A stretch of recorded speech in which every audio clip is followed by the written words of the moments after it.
Great. Good evening, everyone. My name is Jenna Griffith, Director of Special Projects at Achilles. How's everyone doing tonight? Thumbs up. Great. So happy you're here. We're thrilled that you're joining us for tonight's workshop called How to Best Present Yourself in a Virtual Setting. This month, as part of our Achilles Whole Person Health Challenge, we are focusing on confidence. You know, pandemic times have called for us to find a whole new way to connect. So we're going to mix things up a bit and get out of our virtual comfort zone as we get guidance from a top-notch professional in the industry. She is going to share the secrets on how to improve our Zoom appearance, which will help us better communicate using this platform. I am so excited to introduce tonight's special guest. We happen to grow up in the same town of Newington, Connecticut, but met through Achilles about, 15 years ago, as she's been a longtime board member. You might recognize her as a reporter and anchor on WPIX TV Morning News in New York City, and a frequent host of our Achilles galas and Hope and Possibility races. She has worked as a journalist and media professional for over 20 years. She also has a robust speaking schedule and roster of private and corporate clients. Her work has been recognized with 8 Emmy Awards, Associated Press honors, just to name a few. She works as a media trainer for anyone looking to sharpen speaking skills and dive into the powerful toolkit each of us possesses. Please welcome my friend Kirstin Cole. Thank you so much for joining us tonight. Thank you, Jenna. That was such a lovely introduction. And it is kind of fun that we come from the same hometown and that we found our way to each other through the good works that we get to do, which I so appreciate. And I really appreciate you guys being here at dinner time. I am very appreciative to this terrible weather because it's pretty much forced all of you to stay inside today and there's no place else for you to go. So now you have to be here as part of our online seminar. So thanks so much for being here tonight, guys. It's really terrific to be able to do this with Achilles. I'm super passionate about being an Achilles board member and being involved with a community. And this is just another way that I can sort of lend some of my expertise to what it is that we all have to do these days, whether you're on a FaceTime call with a friend that you haven't been able to see, or your parents who may be living far away now, or just people that you're trying to help keep safe, or whether you're interviewing or you're actually working and spending hours upon hours a day in this medium. We all need to find a way to feel more comfortable with it. So the thing is, even once we all get immunized and we're able to be in spaces with each other again, I think that this medium is going to persist. And not everything is going to be in the virtual world, but definitely this is going to very much be, I believe, a part of our world. And I think I'm seeing a few heads shaking too, that you guys recognize that we've just found more efficiency in this medium, right? It's a lot easier to be together and to stack these calls up this way than it is to go from place to place and to be able to juggle people in that way. So it's all about feeling comfortable. And the thing that I hear all the time, whether it's somebody that I'm interviewing for the morning news at WPIX, or somebody that I'm talking to that has to use this platform as part of their work on a daily basis, is everybody feels not so secure about how they're presenting themselves in this space. It's not our favorite way to connect. One of the things that I talk about a lot is energy. And we have to share this energy as humans, as we're getting things across and we're trying to connect with each other. And when you have these, pieces of glass here, it kind of prevents that from happening. And one of the things that we can do to allow our energy to really come across is to feel more confident in this space. And a lot of that has to do with just literally the physical setup. So I'm going to have Karen throw up the classic Zoom room picture. This was an event that I was hosting for a group in New York. So Karen's working our back office for us. So she's going to throw up a Zoom room picture. sort of a classic. And there you go. So we see that, right? And this is what we see. People at various levels of interest and comfort when they're in the Zoom room. We see a couple of people that aren't even there, right? And that happens a lot of times in these big Zoom room calls. People duck in and out. We see some people on a virtual background. We see some people that have audio devices on, like the headsets, and mostly everybody is working off of a laptop here. So that's pretty much what you look like in your classic Zoom room setup. Now I want to show you what I looked like during the first 10 weeks of the pandemic. I ended up working from home, and I needed to create a home studio out of nothing. So I did this basically just from my own knowledge. They couldn't send a technician into my home, so I needed to create a home studio. And it looks pretty similar to what you see me at today. The top picture is actually what I looked like on television. So you can see that one wired headset coming down. I didn't even get AirPods at that point yet. And then the bottom picture is what I used to get myself set up. So I had a music stand, which held my iPhone because that's what I was broadcasting off of. And I had a lamp that I propped up to get on face height. And that was behind the iPhone. And that was my lighting setup. So Karen can get rid of that. And I want her to show next broadcast quality interviews that I saw. So these are the big network heavy hitters. They have all the money in the world. And this is what some of their interviews looked like. So the guy on the left is a doctor. He's in scrubs. He was talking, of course, about COVID. But the thing that I noticed about him was, you guys may not be able to see it. I circled it in black. There's a wine glass with wine in it.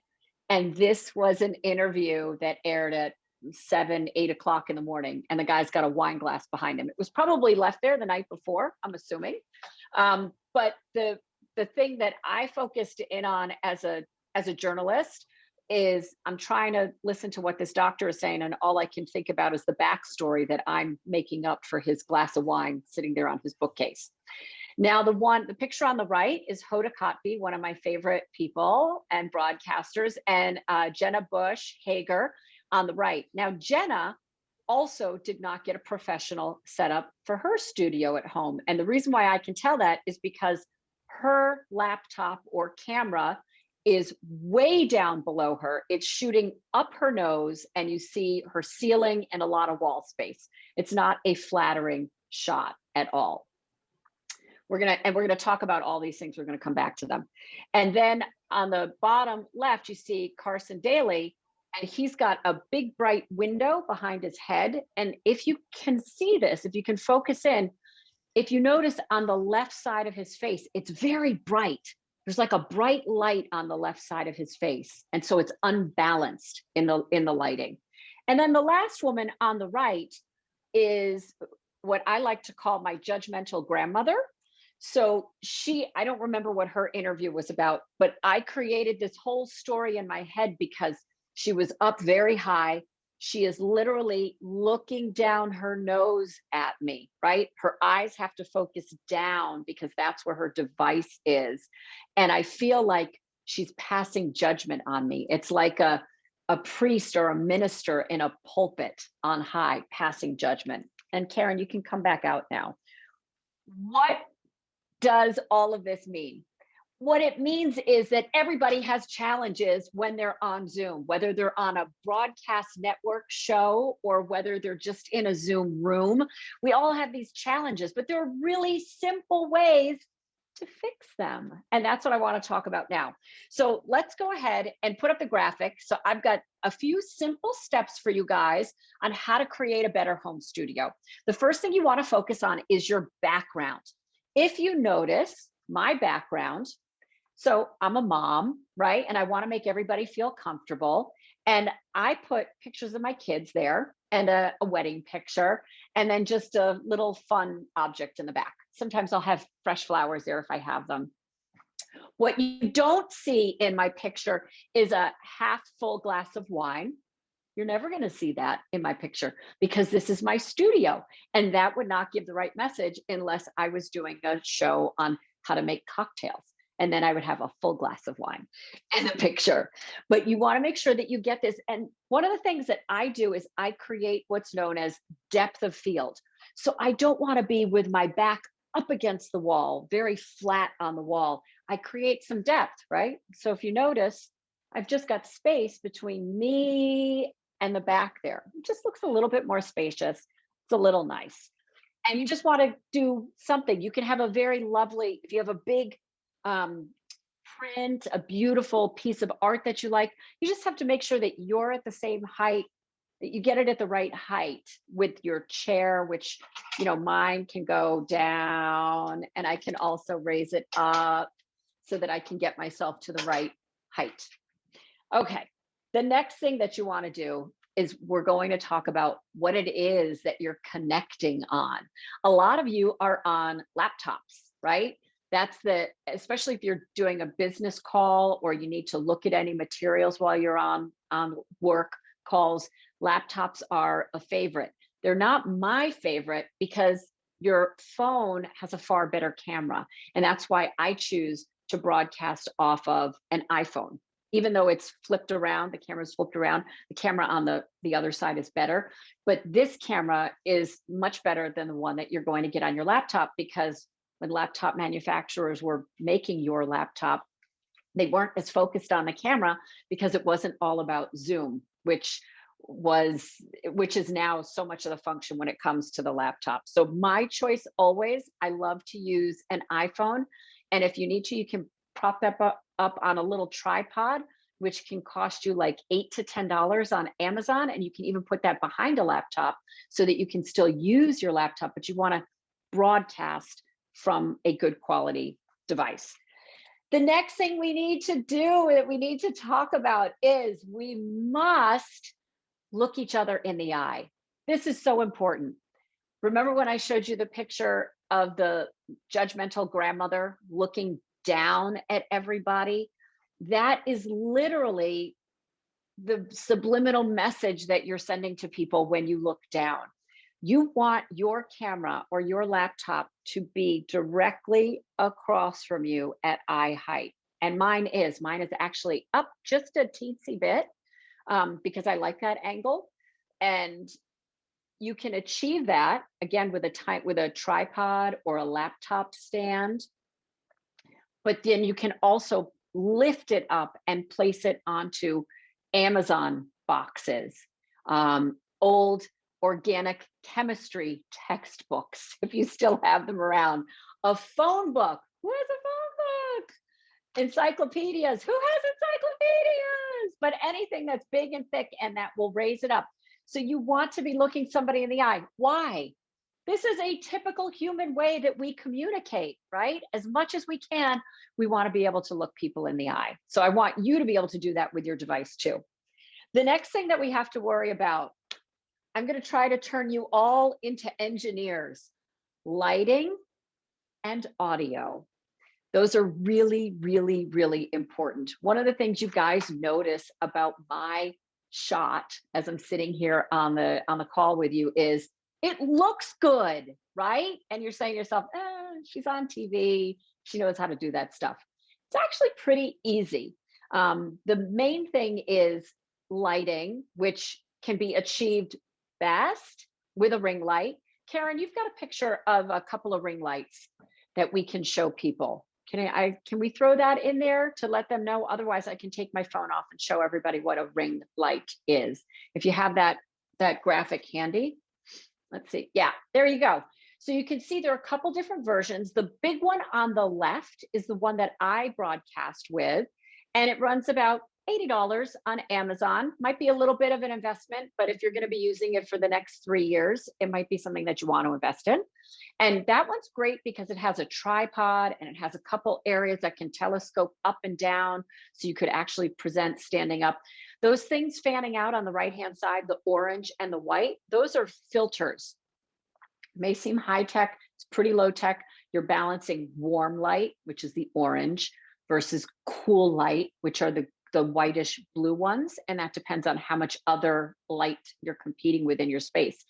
The ring light on the right is the great desktop model. And what you'll notice is, just like the large ring light with the stand, it has an iPhone holder. So it holds your iPhone still and steady for you, which is obviously what you want. You don't want things moving around. And then that device on the right-hand side, the lower right, that is a laptop riser. So when I tell you, lift your laptop up, that's one way that you can do it. You can physically lift it up like that. And Karen, you can go ahead and put us back in together. The audio portion, low tech would be one of these, right? You guys are all familiar with this. You probably got it with your latest version of iPhone. The important thing is it's a headset, so you can hear it. And then here's the microphone, so everybody can hear you really well. When I first started broadcasting during the pandemic, this is what I used. And I just put one piece down so that I didn't have to look like I was like a telephone operator with these things sticking out of my head. This is a visual medium. It's important. So now I use AirPods, right? And those are really great because they have the microphone built in right here, and you'll sound really good. And you'll notice that the audio quality is very good when you do that, so that people can hear you and it doesn't cut in and out, which sometimes a laptop can do. And lastly, I advocate for, why the heck wouldn't you use a filter? You use filters if you're an Instagrammer, if you're a Snapchatter, you're used to filters. A Zoom filter is actually just a setting. You can Google it. And what it does is it's just a little bit kinder. It kind of smooths out the edges a little bit. And it sets it up so that every time you turn on your device, Zoom will automatically filter you just a little bit. And it'll also, it kind of helps balance the light sources that come from all of these different areas. And the reason why all of this is so important is, the audience really only retains about 10% of what they hear from you. So think about that for a second. You're talking to people, you're giving a presentation, you're in an interview for school or whatever it is. They're only retaining about 10% of what you say. But more than 50% of their impression of you, of what they take away from this interaction that they're having with you, has to do with how you look and what they're seeing. And that's why when I saw the doctor with a glass of wine, or when I saw the judgmental grandmother, or when somebody puts up their avatar on Zoom, right? We need that sort of that feedback. And so you want to make sure that this portion of it that you have control over, you're able to control it, and you're able to put your best foot forward and present as best you can in the space and the time and the way that we have to do it. Now, I saw a few questions go by. I want to see if I can jump into those, a few questions and comments. Do you have any hair tips for bad hair days? Get a blowout. That would be my hair tip. Get a blowout, use a flat iron, look at YouTube videos for how to best style your hair. My favorite new hairstyling device is the Revlon all-in-one blow dryer and brush. It's really kind of foolproof. I have friends that have very curly hair. I have friends that have slightly frizzy hair when it's, like when it's high humidity or something like that. And that's a really nice foolproof way to do it. But I actually had a little bit of a challenge myself, and I couldn't use my hands very well for a few months. And so because this is my field, I chose to get a blowout once a week. And I would kind of, do it in the middle of the week so that I would have good hair for a few days and I would be able to do it. So those are my best tips on that one.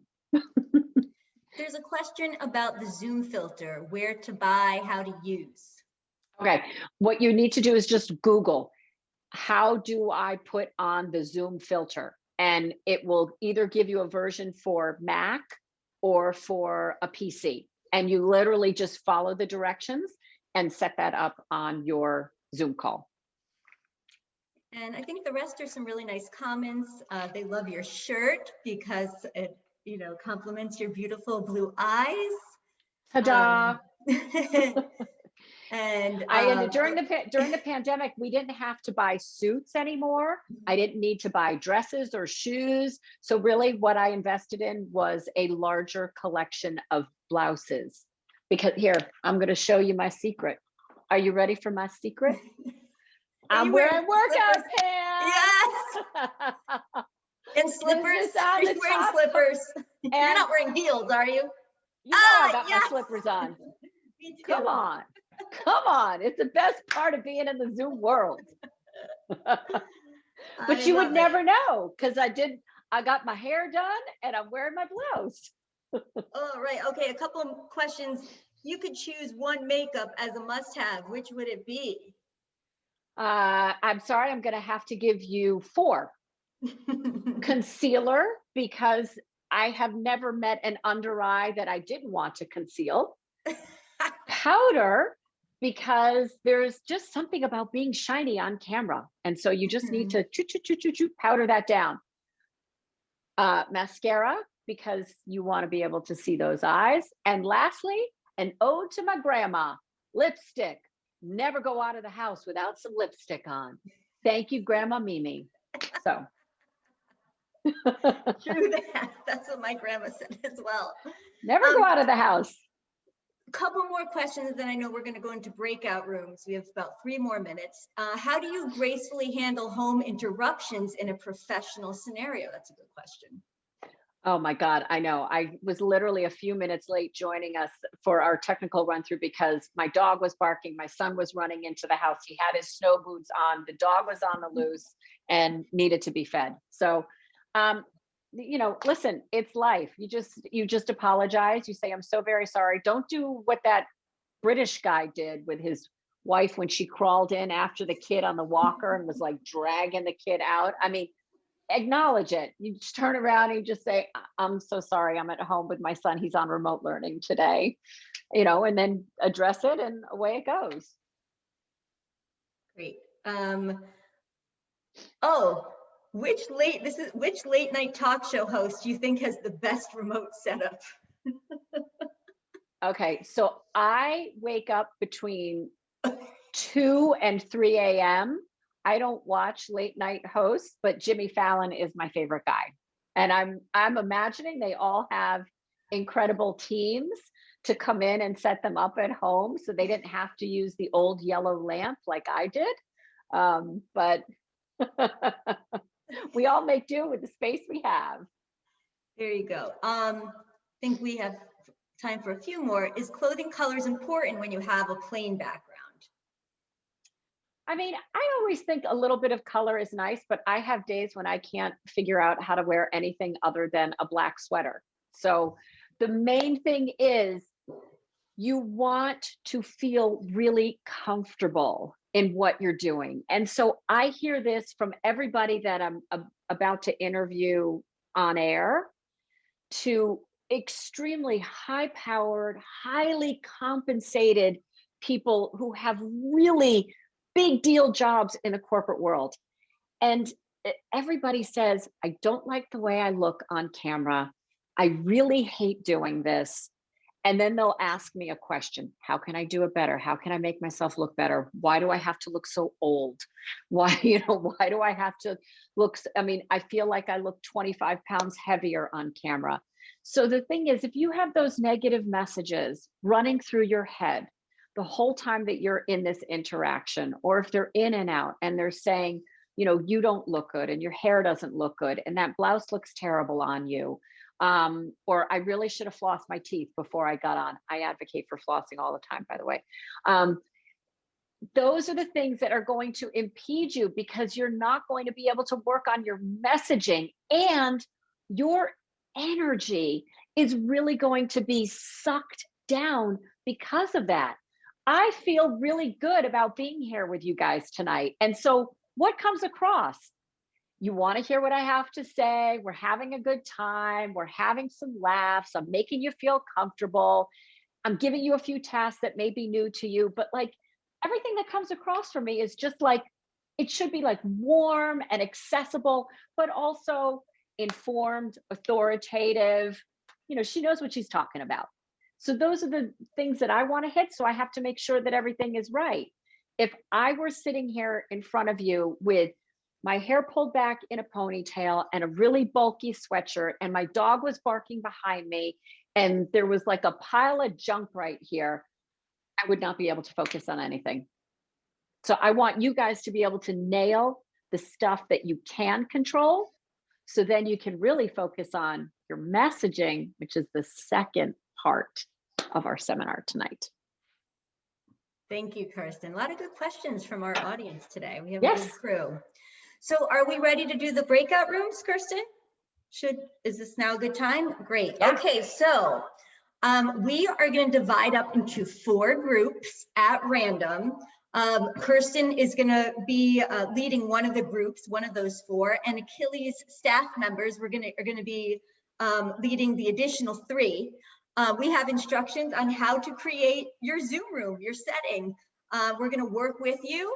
This is it's a judgment-free zone. We're just going to help you kind of, spiff up your space and help answer any questions you may have. And we'll do that for about 15-20 minutes, and then come back together as we start the second portion of the workshop. All right, so we're going to have Karen Lewis, the wonderful magician Karen Lewis, magically take us to these special breakout rooms. We don't have to do anything. She is going to take care of it. And then also when it's time to return, she will also be able to automatically bring us back together like magic. So let's just stand by, take a breath, and get ready to dig in. Abracadabra. All right. Do we have anything that we need to hit before we move into the second portion? I think we're good. I think everyone had a great time with their breakout room leaders. Of course, we're not you, so I did get stumped on a couple questions. I said they could ask you later, but we did our best. I think people got the gist of it. It was great. Yeah, good. Yeah, we had a couple people that we were able to do some quick tweaks and sort of address some of the issues. And I think also people were just realizing that more thought goes into this than we sometimes think about, because it's easy to just open up a laptop and start broadcasting in a Zoom room. And then if you fix just a couple of small things, it's like, oh, hey, wow, that looks really great. What a difference. All right. So next we're going to talk about messaging. I love talking about messaging, and that's the way that we present ourselves and what we choose to say in a whole variety of situations. I mean, we're all messaging all the time, whether you're thinking about it consciously or not. You're constantly sending out some sort of signal. We're talking about the overt, the actual words that we use. We're talking about the subliminal stuff that we get across. And I'm sure you guys know, you may have heard that subliminal messaging, that stuff that's below the surface, often takes far more precedence and has a lot more weight in what is actually communicated to people than the actual words that we choose. And that's why I started with setting up your physical space, your studio, your room, your background, because when you have control over that, you feel a lot more confident and comfortable, and then you can focus in on the messaging portion of it. So Karen, go ahead, let's put up the graphic, and let's start with public speaking and how fearful that makes us feel. Yes, public speaking is the #1 fear. It actually comes in before death, fear of death, and fear of snakes. So most people would prefer to die by a snake bite than they would to have to get up in front of a group of people and present or to publicly speak. I will let you guys in on a little bit of a secret of my own. I have spent more than 20 years as a television journalist, and still the thing that's toughest for me, it's not when a camera turns on and I give a live report, but it's getting up in front of a room full of people. That's the thing that will make me sweat more than anything. Now, I don't want to, it's not a fear that's more so than death. Like, I would definitely speak publicly before I would jump out of an airplane with a parachute. But it is definitely one of those things that kind of knocks us off of our solid footing and can leave us looking for a better way to do it. Secondly, when it comes to our messaging, once we get over the fear of having to do it, it's really important to remember that less is more. You need to edit your message. If you've ever had an interaction with somebody, and now you might be guilty of this yourself, or you may have noticed somebody else doing this, where they went on and on and on and on, and you're kind of waiting for them to get to the point. They hadn't thought about the answer before, or they hadn't had the opportunity to edit it and to put it into a more concise and impactful message. And that's why editing and thinking about what your message is going to be is so key, whether it's because you're going to appear in a live television interview with me, or it's you're going to get up in front of a room full of people and give a presentation, or you're going to be on a Zoom call and pitching a new idea to your boss, or you're trying to land a job interview or an internship. It's really important to know what it is that you want to say and edit it down and practice it so that you say it as impactfully as possible. The next point that I want to get to, if Karen puts up our graphic, it's really important for a lot of us to have an elevator pitch. You may have heard that term before. It's also known as a soundbite in television news. So the elevator pitch is something that you can say to somebody who is in a position of giving you what you want in a very short time period. So think about how long it takes to ride an elevator and go to another floor. So that can be 10, 15, 20 seconds, 45 seconds. So you want to have that together. So for me, my elevator pitch is always, hey, I'm looking to speak to this politician because I really want to ask them about this program. Do you have any way for me to get in touch with them? That's a really short, concise ask, right? With Achilles, for somebody from Achilles, it might be as a board member or as somebody that's helping to run Achilles. Achilles is a charitable organization, so we're always looking for ways to raise money. So it's, hey, can you help me be in touch with somebody who loves to support athletes so that we can put in place some better programming? That's just a really short, concise ask. Lastly, the last thing that we want to do is when we're messaging, we want to figure out how we can get away from the things that can impact why people can't hear us. Now, could be the fact that we don't have our AirPods in, right? Why can't people hear us? Or our microphone is not unmuted.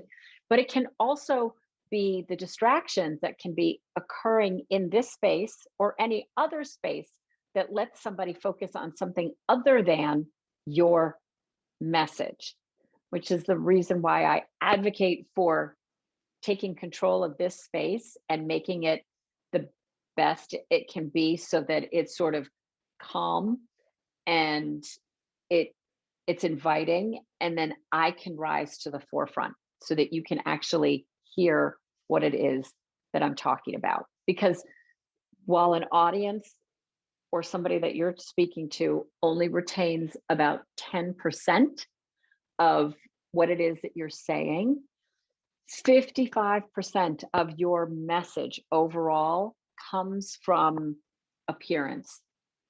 And it doesn't mean that you have to be the most beautiful, the most handsome person on the planet. No, it just means that we need to get this all into the space that it needs to be in. So if I showed up tonight wearing like a big sweatshirt and it had a dirty spot on it, and I wasn't put together, and my light was really dark and you couldn't look at me, you couldn't really see me, you'd have a difficult time hearing what my message is. So that's why it's really important to get all of these things in place so that we're better able to communicate. And you also want to do things that make you feel really confident. If you know that you look the best in a red turtleneck sweater, then you should wear the red turtleneck sweater, because then you're not going to be thinking about what it is that you're wearing. But if somebody else told you that you needed to wear purple stripes and you hate the color purple and you hate stripes, and you were wearing that the entire time that you're sitting there working with people and trying to get across to them, the back of your head is going to be working on, I hate purple stripes. I hate what I'm wearing. I look really silly. Gosh, I wish my grandmother didn't make me wear this. I really wish my husband didn't choose this for me. Whatever it is, those are the thoughts that are going to be running through your head instead of being able to focus on your messaging. So those are the things that I advocate when it comes to having to do any sort of public speaking or any speaking on Zoom, to have it together. And I know that we have a couple of questions that have come in, and Jenna also shared with me, we have a few people who agreed to work with me on messaging tonight, on what their messaging challenges are. So Jenna, Karen, do you want to start with the comments that came in, or do we want to start with working directly with the people that you've identified first? I think, because the essence of time, we should start working with the people that volunteered first, and then we can go back to questions if that works for you. Great. So Lucita Hernandez, you are going to be presenting at the American Council of the Blind. So talk to me about what you have coming up and what you perceive the challenges to be. Okay, in April, I'm going to be presenting a little bit about Achilles, what Achilles does, who Achilles is, and I'm going to be presenting at the state convention for our American Council of the Blind. Great. I think that sounds fantastic. How long have you been a member of Achilles? About a year, and I'm actually the Tucson, Arizona Achilles president. So I lead Achilles. That's great. You jumped into a leadership role. Yes. Fantastic. So do you know what you want to talk about yet? Have you started working through your talking points? I've really just been thinking about it first, and I've been thinking about some stories that I want to share about some of our members and what Achilles has done for some of the members, and the family environment that Achilles has. Right? Those are all great themes that I've heard from many other Achilles members. Is there something specifically that is creating anxiety for you, or something that you wanted to work on improving that you really were hoping to like nail when you were at the convention? I think I just want to make sure that I hit all the talking points and that I keep the presentation alive, engaged, and going well. Uh-huh. And do you know how long you have? I How many don't minutes just you have yet. to speak? I don't just quite yet, no. Yeah. So you definitely need to find out how much time they're going to allot you. And so that will help you to begin to frame what your comments are going to be. And then I am a huge advocate, because I work with a lot of people who do public speaking, even TED Talks. If you've watched those, listened to those. So they're having to put a lot of information into a TED Talk, and they do it all without notes, right? And they get up there and they speak for 10 minutes, some 20 minutes, sometimes even longer, all without notes, which is like really, really, really impressive. And what that means is it takes a lot of practice and rehearsing. But the first thing that you need to do is you've got to start to organize your thoughts, and you have to start prioritizing what it is that you want to get across. So just a good old fashioned, you want to lay it out with bullet points, and then you can begin to flesh out those bullet points. And I love to write and edit, write and edit, write and edit. And then once I know that it's the right length, then I will work on rehearsing it. And one of my favorite ways to start to internalize any presentation that I'm giving, especially if I feel like I need to work a lot without notes, is I will do what I call chunking it up, and I'll create certain chunks of it, and I memorize or get through enough of each chunk at a time. So I work with chunk A, how I came to Achilles. Chunk B, how Achilles is like a family.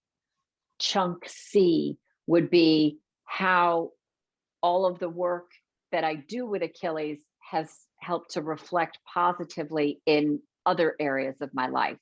It's given me more confidence because I've taken on new physical challenges.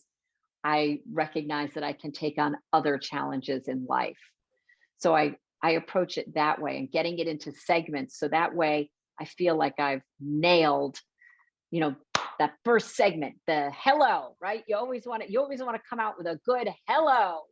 So you want to nail that. And it's like, okay, I got that part down. And then I move on to the other ones. Does that make sense? That makes perfect sense. Thank you so much. You're welcome. Okay, so Sarah Heller.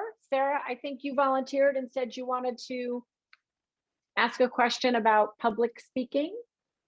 Okay, is there a way can you hear me? I gotcha, Sarah. Thanks. Is there a way to practice without like going to meetings or something?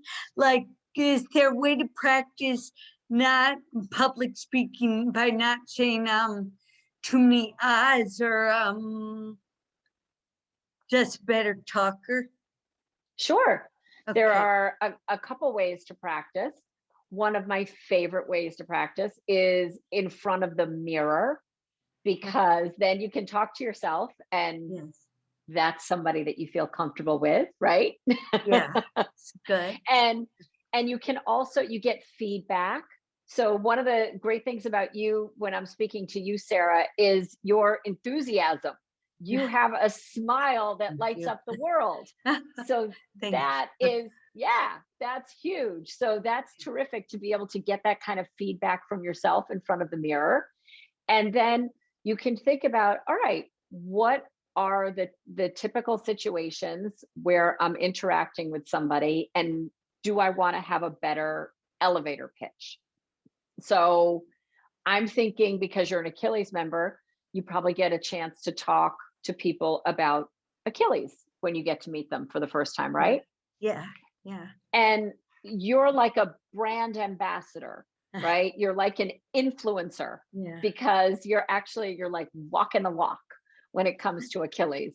Yeah. So you might want to think about and organize some thoughts for yourself on what is so great about Achilles, because everybody that you meet, you could either be recruiting another Achilles member, or you could be recruiting somebody who might be willing to help in sponsorship of Achilles, because while Achilles exudes love, it runs on money.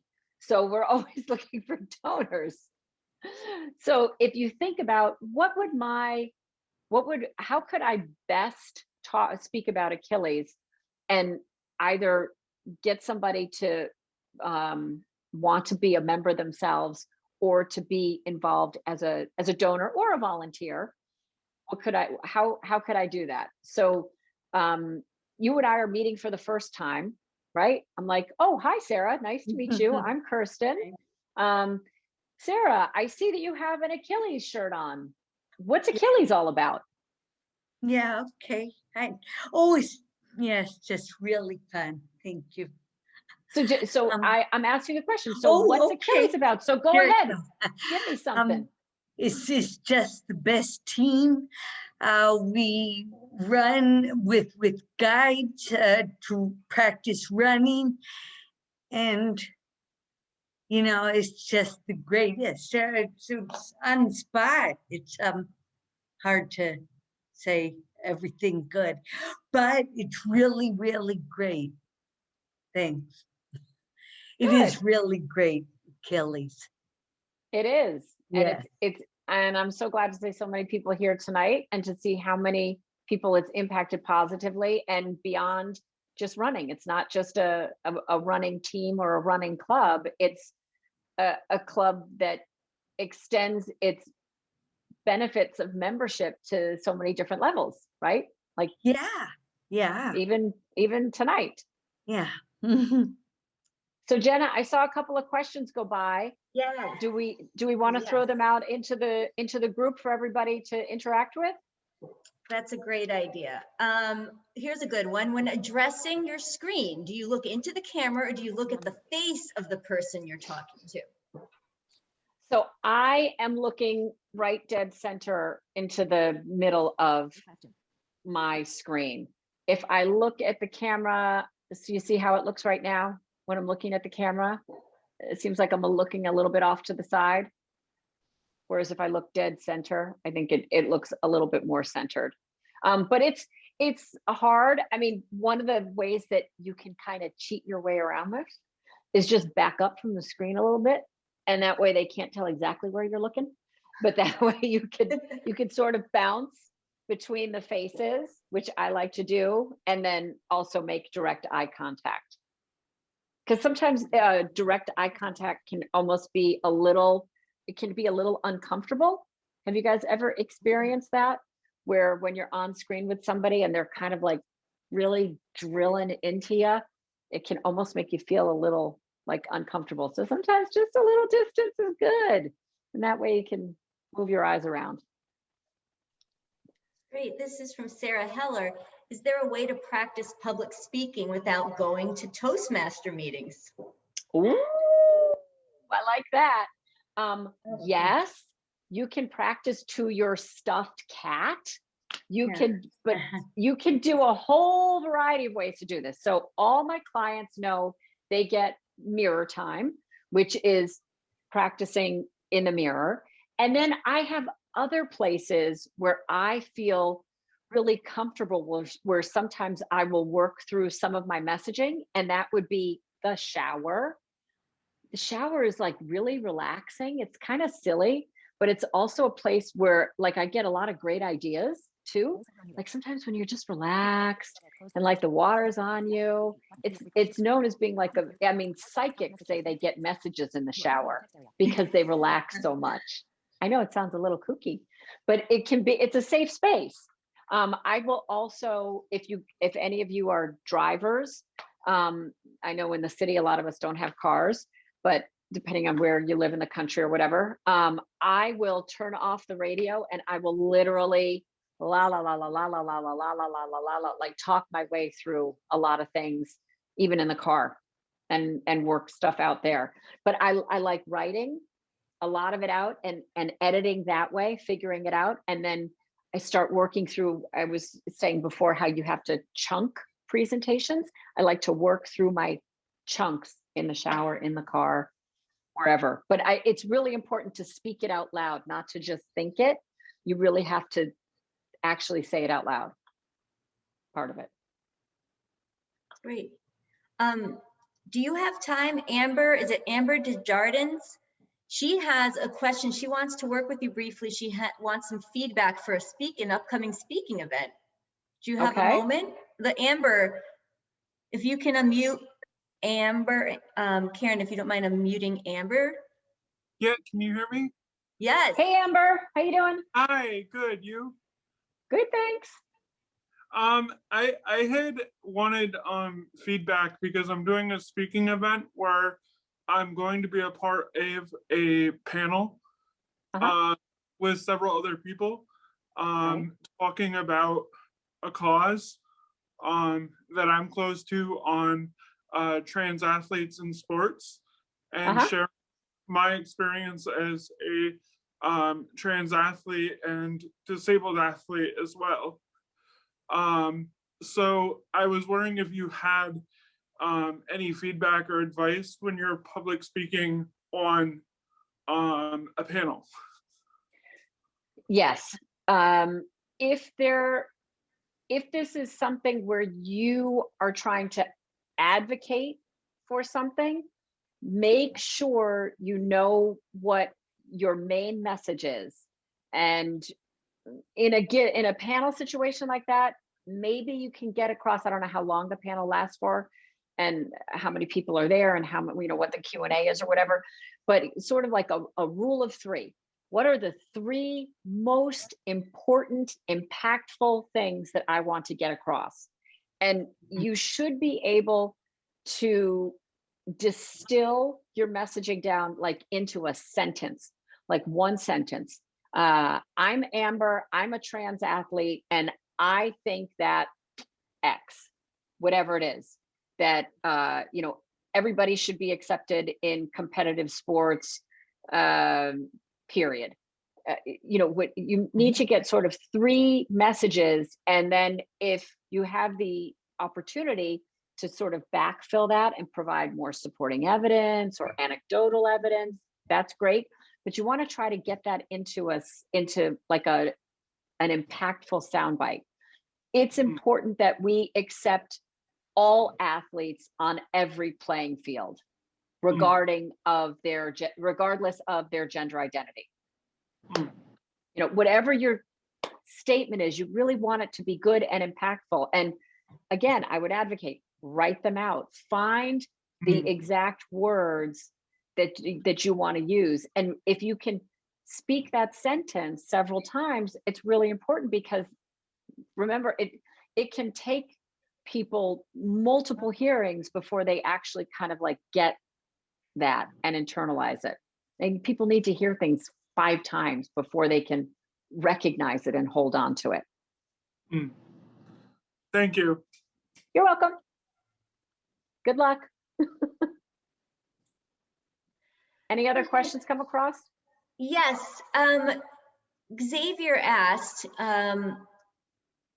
they find that when they speak to a group of people on Zoom, they automatically look away from the computer. Any recommendations on fixing that? Well, is there a cheeseburger on the side of your computer that you're looking at? You want to minimize distractions. It's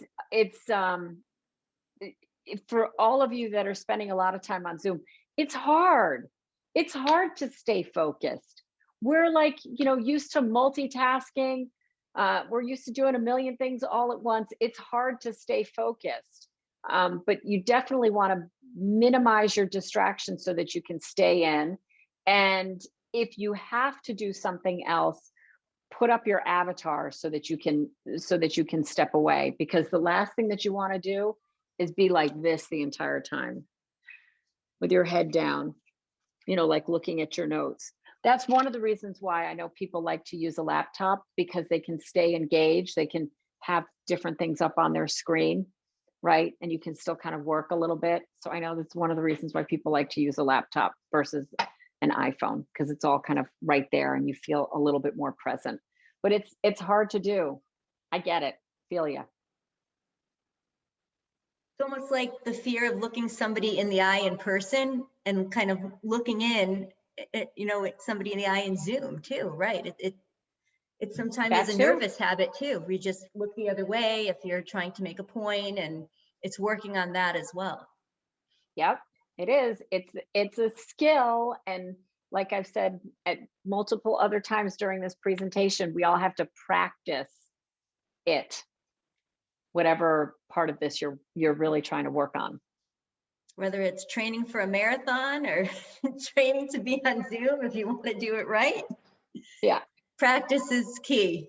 Let's see if there's any other questions. Does anybody have any other questions? Please put it in the chat now, as we have just a few more minutes until we wrap up this amazing workshop with Kirstin Cole.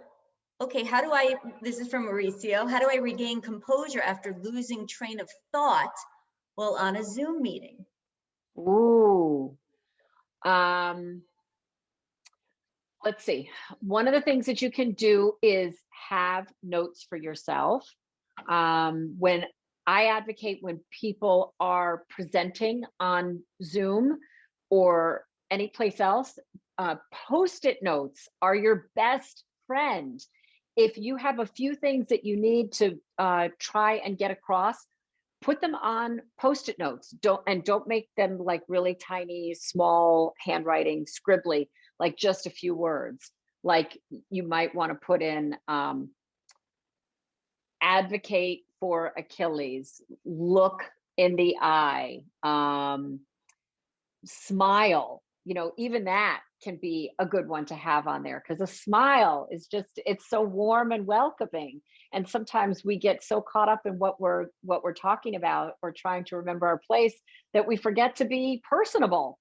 And we all want to be somebody that everybody else in the Zoom room wants to hang out with. So a smile goes a long way towards doing that too. So I love to keep little sticky notes around the edge of the computer, or in my case, I'd put them on the edge of my ring light so that I can find my place and go back to where I need to. That's great. And then you're not looking down at your paper, like you said, you're just, or you can put the notes on your laptop.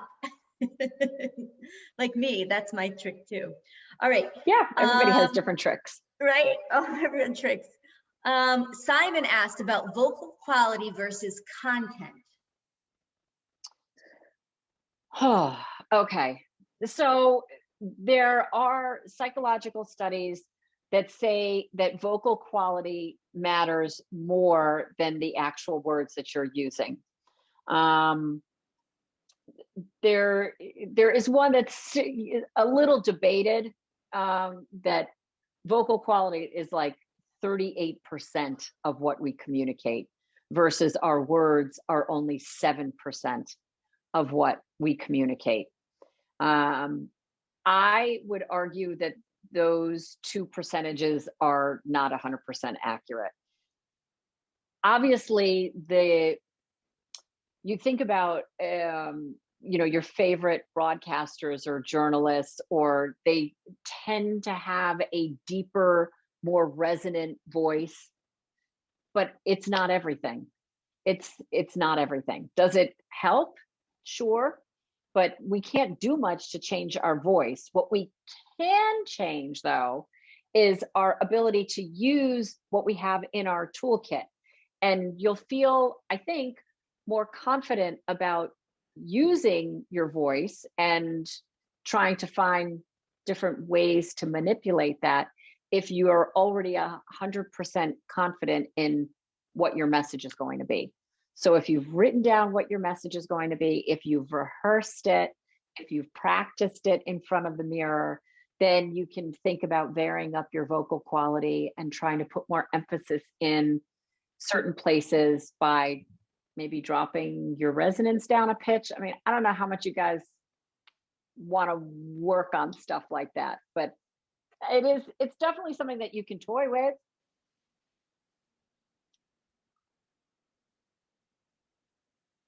Are you okay with taking a couple more questions, Kirstin? Sure. Okay. This one's from Francesco. Is there anyone you admire for their skill in public speaking? Oh, come on. The TV is full of people that I admire for what they do on air. I mean, mostly on air. As far as public speaking, oh God.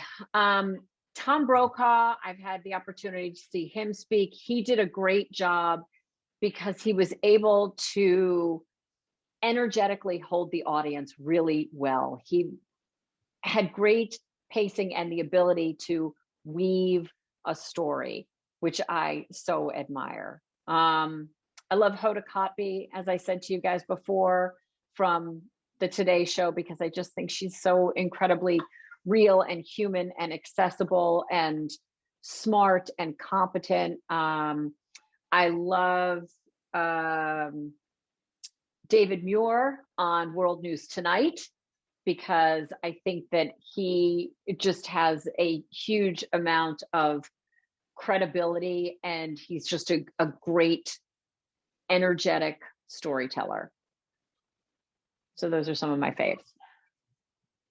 Great, let's see. Oh, is Anderson Cooper one of them too? I love Anderson Cooper. I love Anderson Cooper. I love Anderson Cooper because you know exactly what he's thinking by the smallest movement of his eyes and his eyebrows.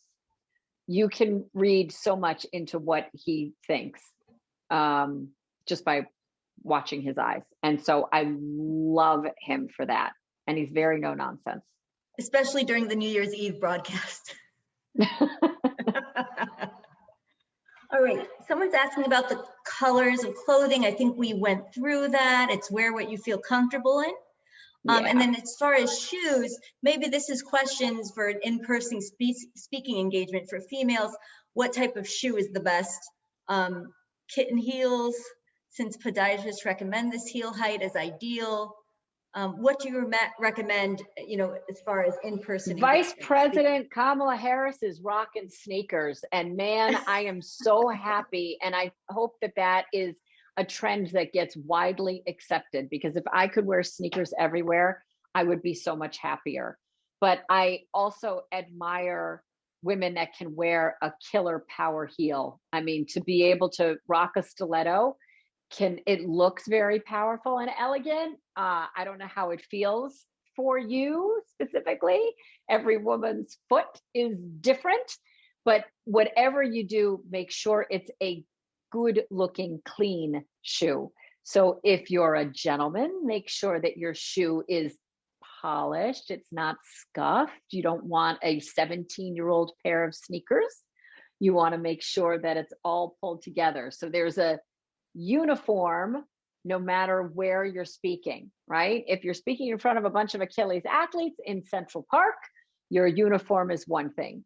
If you're at a podium in a boardroom and you're giving a presentation, your wardrobe, your uniform is another thing. But you want to make sure that you kind of know what the code is and follow it. Great.